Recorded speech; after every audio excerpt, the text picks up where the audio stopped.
Do artists really have to starve to be true to their craft? Must the business side of creativity drain all inspiration? No, it does not. 5 minutes on creative entrepreneurship can help you master the business side of creativity, reap greater rewards from your talent, and enjoy your work to the fullest.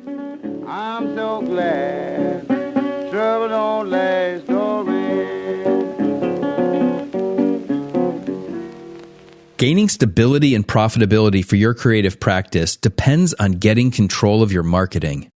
And the key to marketing, as I described last week, is to specialize, to narrowly position your practice. You need to master one thing and apply it over and over again to common problems for similar clients. But creatives don't like repetition. We want, to be creative, to invent, to explore, to experiment. And so we resist the wisdom and proven effectiveness of this counsel to our own detriment.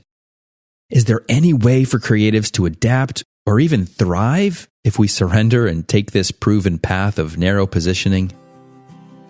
I'm Eric Holter, and I've been a serial creative entrepreneur for over 3 decades. After graduating from Rhode Island School of Design in 1991, I could cut and print beautiful wood engravings. But I had no idea how to run a business.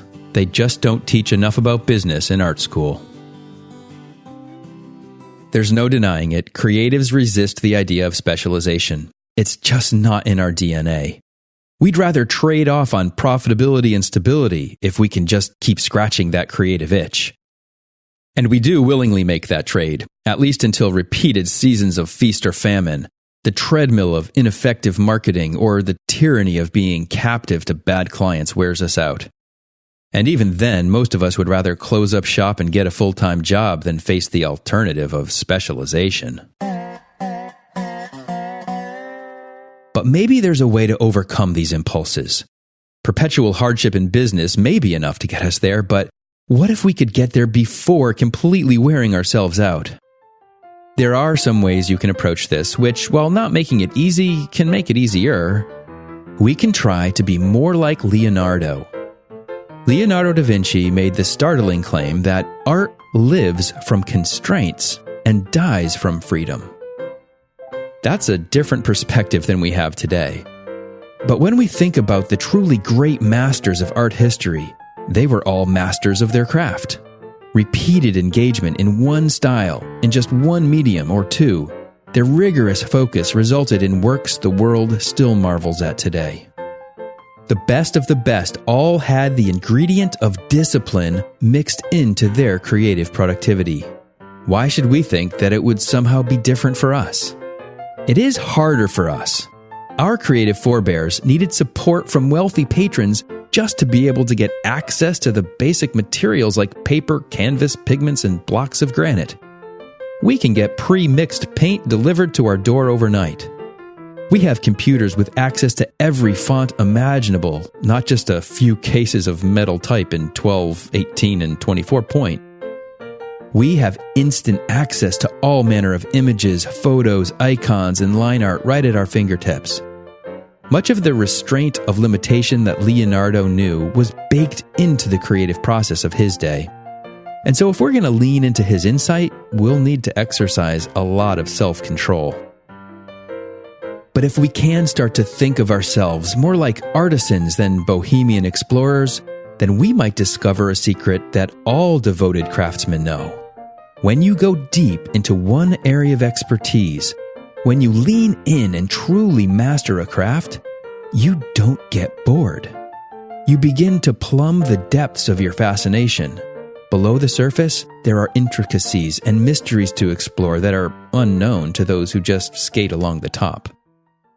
If you'd like to try this feeling on, watch the documentary Jiro Dreams of Sushi on Netflix. It's about an aged Japanese culinary artist who spent his entire life mastering the preparation of sushi. Just sushi. His small restaurant seats fewer than a dozen people, and the waiting list stretches out for months. Or check out Crafted by Morgan Spurlock on Amazon Prime. It follows the stories of a handful of artisans who have all focused on doing just one thing well. You may need some inspiration like this to help you unlock the artistic pursuit of craftsmanship, in order to undergird your courage for honing a narrow positioning for your creative practice. And if you do, you'll discover the compounding benefits and efficiencies this decision provides, particularly as it relates to your marketing efforts. You'll be able to easily produce meaningful case studies and other effective content for marketing. And making your marketing efficient is important because you have a lot more to manage than just your marketing. And next week, we're going to move on to our next M, the subject of management. Because managing yourself and your business is not easy. You have to wear a lot of hats and balance competing time demands. So until next week, don't let the business of creativity overwhelm your creative business. 5 Minutes on Creative Entrepreneurship is a podcast by Eric Holter, mentor to creative entrepreneurs. You can find more content and resources at erichholter.com. His book, Blazing the Freelance Trail, is available on Amazon in print, Kindle, and audio. If this podcast is helpful to you, be sure to share it with your colleagues, and ratings and reviews are always appreciated. I'm so glad.